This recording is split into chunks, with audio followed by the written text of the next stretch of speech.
media sosial itu sebagai jembatan, Mbak. Sebagai jembatan kita, jembatan informasi kita kepada masyarakat. Media sosial ini tidak hanya sebagai sarana ed- publikasi ya, tetapi juga menjadi ruang edukasi dari nilai-nilai demokrasi.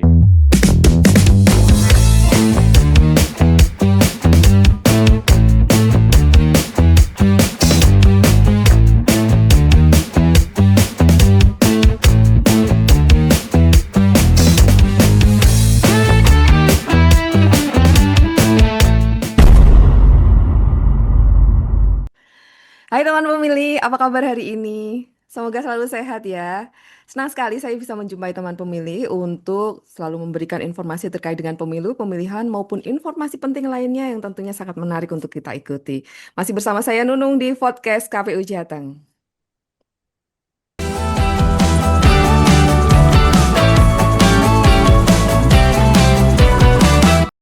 Teman pemilih, untuk podcast KPU Jateng, edisi spesial Amazing Kapko kali ini sudah bergabung dengan studio podcast KPU Jateng, Ketua Sosdikli Parmas KPU Kabupaten Semarang.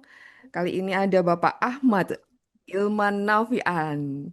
Pak Ilman, apa kabar? Baik, Assalamualaikum warahmatullahi wabarakatuh. Waalaikumsalam warahmatullahi wabarakatuh. Sehat Bapak? Alhamdulillah sehat walafiat. Bapak boleh dong nyapa teman pemilih dulu? Oke, kepada teman pemilih semua, semoga kalian sehat selalu dan jangan lupa ikuti podcast KPU Provinsi Jawa Tengah untuk update informasi terkait dengan demokrasi dan kepemiluan. Terima kasih. Luar biasa, terima kasih Bapak. Nanti kita akan sharing dengan teman pemilih tentang tema yang sudah kita siapkan tentunya. Dan selanjutnya sudah bergabung juga dengan studio podcast KPU Jateng, Ketua Sosdikli Parmas dan SDM KPU Kabupaten Banyumas, Bapak Sufi Sahlan Ramadan. Bapak, apa kabar Pak Sufi? Baik, Mbak Nunung, apa kabar? Sehat Bapak? Alhamdulillah sehat. Terima kasih sudah bergabung dengan podcast KPU Jateng. Boleh juga menyapa teman pemilih dulu Bapak. Oke, halo teman pemilih se-Jawa Tengah.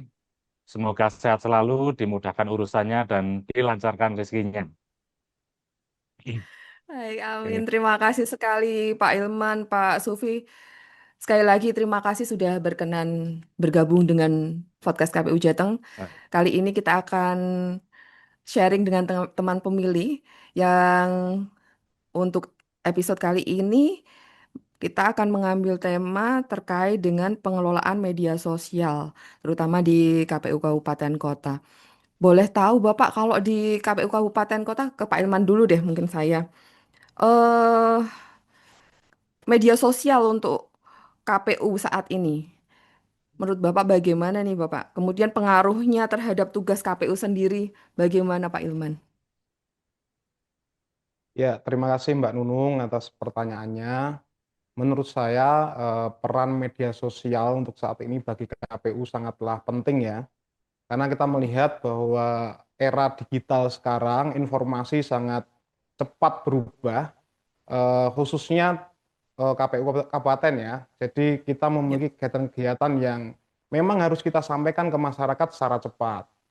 Karena di tahapan yang non tahapan ya, di non tahapan seperti ini kita harus aktif, harus masif begitu memberikan informasi kepada masyarakat luas. Salah satunya media sosial itu sebagai jembatan, Mbak.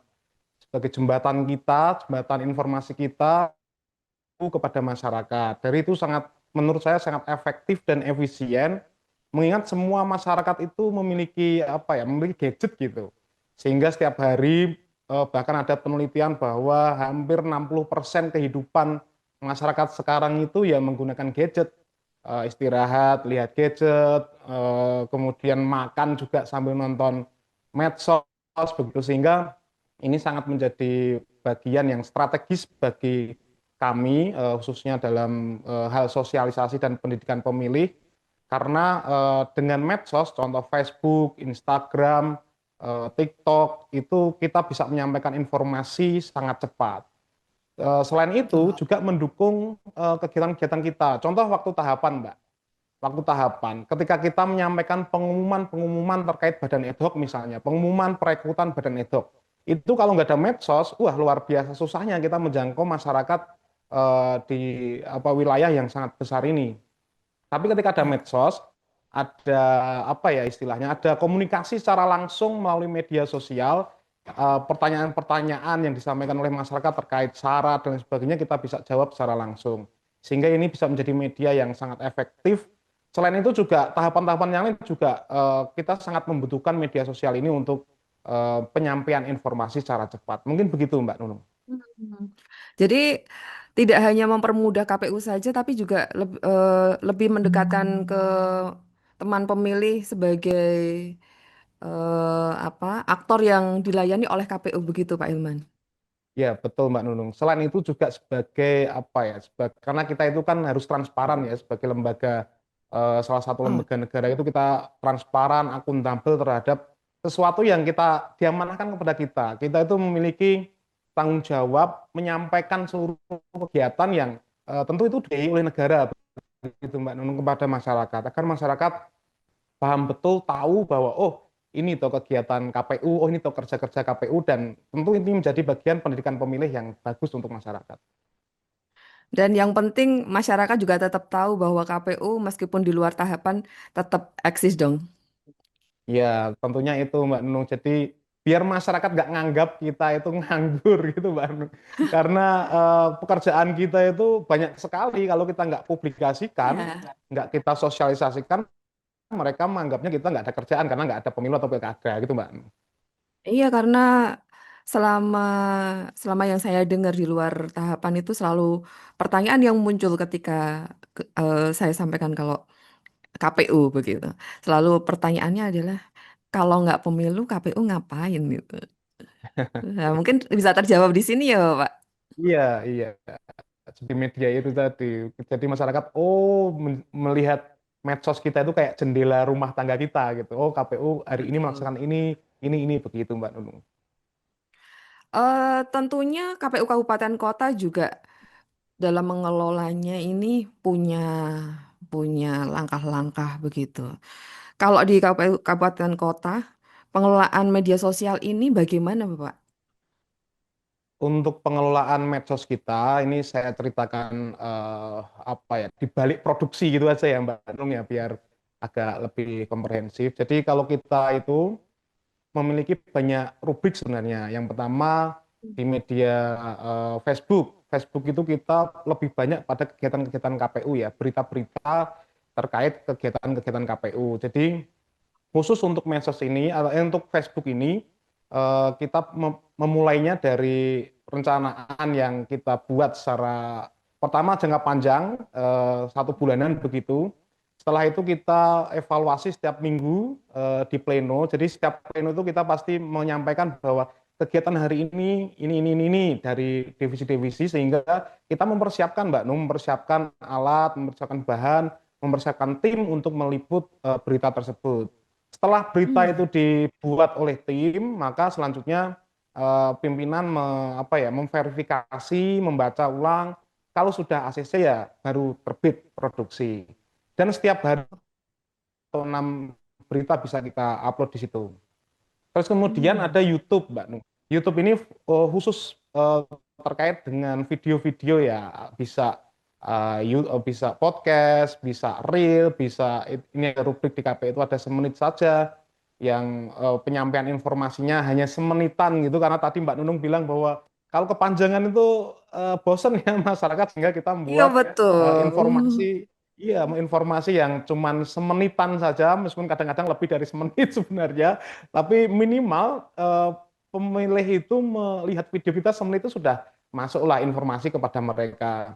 Terus kita juga aktif dalam update artikel Mbak Nunung. Jadi website kita itu juga kita update, kita berikan artikel-artikel terkait tentang pendidikan demokrasi dan lain sebagainya sehingga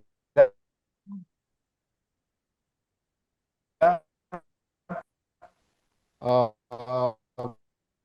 kita itu punya prinsip Mbak Nung bahwa contohnya begitu Mbak Nung, lewat darat ya kita terjun langsung ke sekolah dan lain sebagainya. Terus kemudian lewat laut itu kan bahasa istilah istilah saya bahwa kita juga langsung mengirimkan informasi kepada pemilih melalui media-media yang kita miliki semua. Kita punya TikTok, punya Facebook, punya Instagram, punya YouTube yang alhamdulillah engagement kita juga nggak bisa dikatakan jelek gitu. Karena kalau kita lihat insight di Facebook misalnya, kita memiliki 60% engagement kita itu, sehingga istilahnya interaksi kita dengan pemirsa atau pemilih itu juga cukup baik. Namun memang kita kita sekarang ini selalu menggodok Mbak Nung, menggodok bagaimana strategi-strategi yang baik, strategi-strategi yang diterima. Misalnya setiap pleno itu juga kita melakukan evaluasi. Misalnya YouTube itu kita laksanakan seperti demokrasi itu seminggu sekali Mbak Nung. Tiap hari Jumat itu kita laksanakan dari mulai komisioner sendiri yang menjadi narasumber, terus kita mengundang orang lain, sehingga kita evaluasi mana sih ini traffic dari penonton yang baik itu yang seperti apa. Oh ternyata pernah sekali kita melakukan evaluasi, ada masukan, coba dikasih musik-musik begitu. Nah akhirnya kita kasih musik tuh, ada salah satu konten demo kreasi gitu yang kita mengundang ketua Bawaslu, karena ketua Bawaslu itu suka musik, oke kita main band di sini. Alhamdulillah itu luar biasa penontonnya, view-nya langsung melejit tinggi. Jadi memang ada strategi-strategi tiap pleno itu yang kita evaluasi. Dan memang pengelolaan kita seperti sudah gini Mbak Nunung. Jadi alhamdulillah saya punya sekretariat itu yang udah memiliki kepekaan gitu.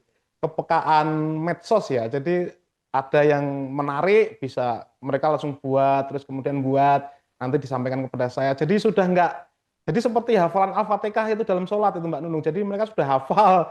Jadi nggak usah diperintah, nggak usah ini, mereka sudah hafal, melaksanakan, tinggal diserahkan kepada komisioner, pimpinan, apakah ini setuju, upload gitu aja Mbak Nunung. Jadi sudah nggak melalui SOP yang panjang kita dalam Betul. mengelola produksi media sosial ini. Gitu Mbak Nunung. Tetap produktif dan kreatif ya teman-teman di balik layar tentunya tim supporting ini Pak.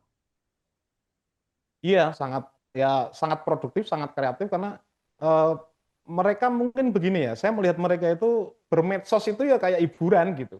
Jadi nggak kayak kerja Hmm, mungkin begitu. Jadi sudah iya. sudah punya ketertarikan dengan dunia-dunia medsos, dan ketika dihubungkan dengan pekerjaan yang ada di KPU ya mereka cepat sekali membuat itu, dan alhamdulillah saya mendapatkan sekretariat yang seperti itu. Gitu Mbak Nung.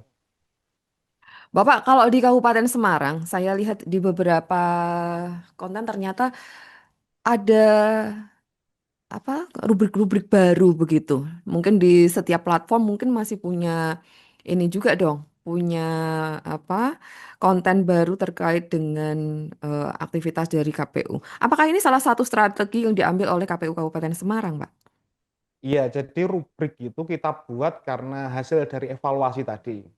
Sebenarnya ketika ada evaluasi misalnya YouTube itu, dulu pernah kita membuat YouTube podcast itu hampir durasinya 1 jam lebih gitu. Tapi kita lihat insight-nya itu mereka menonton hanya sekitar 10 menit, 15 menit begitu Mbak Nung.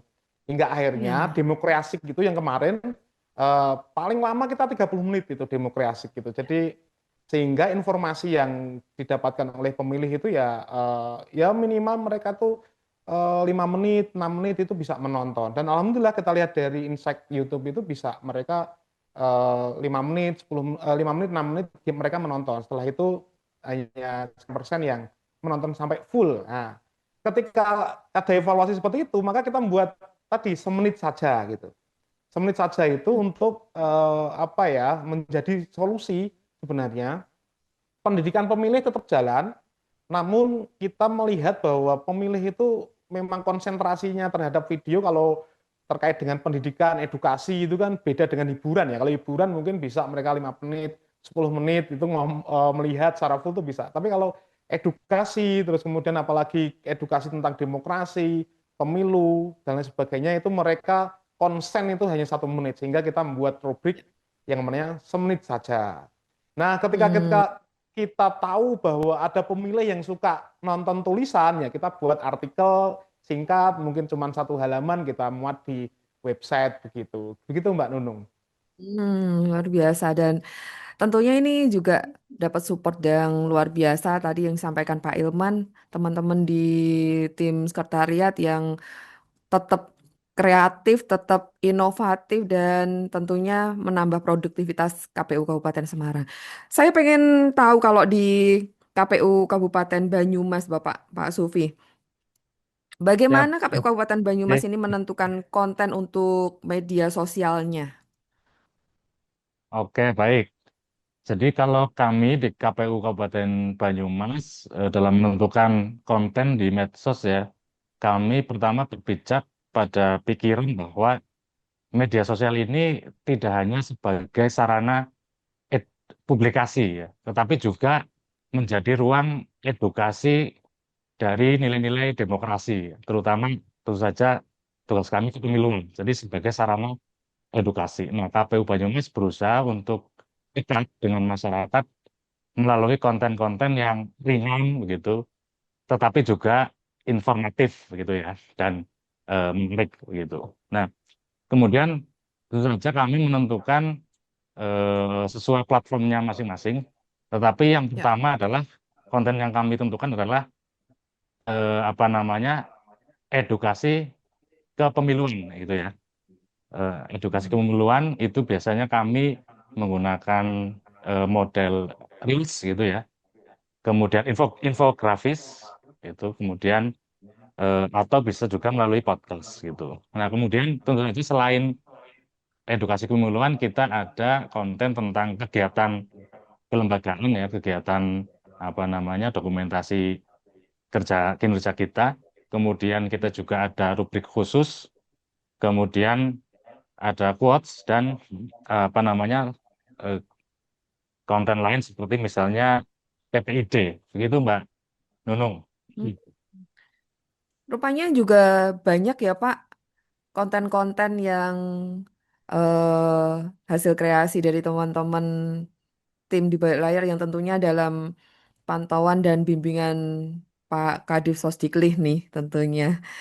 eh untuk menentukan konten ini apakah juga teman-teman apa namanya ya menyesuaikan dengan kondisi atau dengan yang sedang hype di masyarakat begitu? Oh iya, tentu saja karena medsos ini selalu up to date, maka kita juga harus selalu update ya terhadap apa namanya perkembangan konten. Jadi misalnya ketika kita apa namanya menggunakan platform misalnya TikTok, ini kan sangat cepat gitu ya apa namanya engagementnya sangat cepat. Nah, maka kita juga menyesuaikan dengan misalnya eh, apa namanya musik yang sedang tren gitu kan ya, sehingga secara apa namanya mungkin algoritmanya juga cepat nyambung gitu kan, masyarakatnya juga enak dengernya gitu. Misalnya itu di TikTok begitu ya. Tapi juga ada juga misalnya konten rutin, misalnya kita kelas pemilu itu pasti setiap hari Rabu kita ada kelas pemilu. Atau misalnya quotes itu pasti kita 1 bulan 2 kali itu pasti di hari Kamis ya saat live IG atau podcast dari Hmm. para narasumber kita ambil quotes-nya. Jadi ada yang reguler, yang berjadwal, ada juga yang memang kita menyesuaikan yang hari ini tren apa. Nah, kita masukkan di situ informasi-informasi tentang kepemiluan masuk di situ. Hmm. Oh baik Bapak. Begitu Mbak Neneng. Kalau terkait dengan proses produksi di KPU Kabupaten Banyumas ini, produksi konten, bagaimana proses produksi yang dilakukan oleh KPU Kabupaten Banyumas selama ini, Bapak? Oke, kalau proses produksi di KW Banyumas, itu saja yang pertama harus kita sebagai apa namanya lembaga harus rapat dulu begitu ya.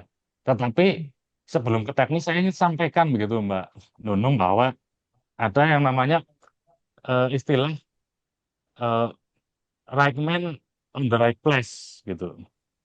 Right man on the right place itu artinya orang yang tepat di tempat yang tepat. Nah ini yang saya kira penting gitu ya. Artinya sebelum kita bicara teknis, kita harus punya orang yang tepat dulu nih. Karena ngomongin gini, KPU Banyumas kemarin dapat juara YouTube terupdate ketiga, juara tiga Jatim. Padahal waktu itu Oh, kita belum punya alat yang memadai, begitu ya. Intinya ini pasti faktor sumber daya manusia. Nah, ini penting untuk memilih sumber daya manusia yang punya passion. Kalau nggak punya passion, kita bentuk supaya punya passion, gitu kan ya. Nah, artinya memang sudah bagus tim di internal KPU. Nah, kemudian apa namanya? eh, Tinggal nanti membagi manajemen manusianya. Kalau sudah ada orang yang expert, misalnya tadi di mengarahkan untuk produksi, misalnya ada sutradaranya, begitu ya. Terus kemudian ada tim editingnya, itu kan ya. Dua orang saja harus paling tidak ini harus ada, gitu kan ya. Nanti secara ya. teknis nanti kita bisa minta bantuan teman-teman magang, gitu kan ya. Tapi ya harus ada dua orang ini yang harus memang selalu dia punya ide-ide segar untuk mengarahkan. Nah, Hmm. itu secara simpelnya itu Mbak Maya. Nanti kalau secara teknis produksi konten terus saja ada praproduksi, produksi dan seterusnya gitu Mbak Maya. Mbak Nunung, Kalau sorry. kalau boleh tahu nggak Bapak, apa ada Iya. rencana ke depannya ini KPU Kabupaten Banyumas, inovasi yang akan dibikin gitu oleh KPU Kabupaten Banyumas? Oh, terkait inovasi itu saja kita harus selalu siap untuk apa namanya menyesuaikan perkembangan ya di medsos ini. Seperti misalnya saat ini yang sedang kita jalani dengan KPU Provinsi, yaitu podcast dengan sistem daring ini saya kira juga harus menjadi inovasi di kabupaten kota dan yang pertama akan menerapkan adalah KPU Banyumas. Ini pasti karena nanti kami bisa ngambil narasumber misalnya baik itu tokoh politik atau akademisi di kampus misalnya atau di luar daerah, mereka kita bisa podcast tanpa harus datang ke kantor kita. Nah ini saya kira sangat membantu begitu ya. Terus bisa juga nanti kita kelas pemilunya bisa secara daring juga gitu ya. Artinya misalnya dengan kampus A, kampus B gitu. Nah kita bisa dilakukan secara daring seperti ini sehingga akan memperbanyak agen-agen demokrasi kita ya di tengah masyarakat gitu ya. Nah, kemudian selain itu tentu saja medsos ini juga nanti bisa menampilkan ya, menampilkan buku-buku produksi KPU gitu ya. Baik Oh, KPU Banyumas maupun KPU Provinsi gitu ya. Nah, kita sudah punya buku bersih baku pemilu dan juga buku yang lain gitu ya. Itu juga nanti akan apa namanya kita cantumkan misalnya linknya di sana itu kan sehingga orang yang medsos masuk ada link akhirnya jadi melihat buku perjuangan kita misalnya begitu. Terus kemudian tadi ya podcast Mode Mas kita ini yang di belakang ini. Nah, ini nanti mungkin bisa dikembangkan dengan sistem yang sedang kita lakukan yaitu via Zoom nanti dengan narsum-narsum yang tentu saja relevan gitu. betul. Dan boleh juga Mungkin dong itu Pak, menurut nanti kolaborasi dengan podcast KPU Jateng lagi. Podcast nanti si- diundang oleh Ngode Mas. siap, tentu saja siap apa namanya eh, laksanakan menurut. Baik, kalau di Kabupaten Semarang, inovasinya nanti ke depan mau ada apa Pak Ilman? Eh, Inovasi kita nanti September, insya Allah kita akan launching beberapa rubrik podcast lagi. Kita juga terinspirasi dari Provinsi Jawa Tengah ini, yang setiap divisi itu punya kelas pemilu begitu ya, punya apa rubrik tersendiri-sendiri. Dan nanti kita akan menerapkan seperti itu, tapi melalui podcast. Ya. Nanti ada akapela, ada komedo. Komedo itu komedi demokrasi ya. Jadi Wah.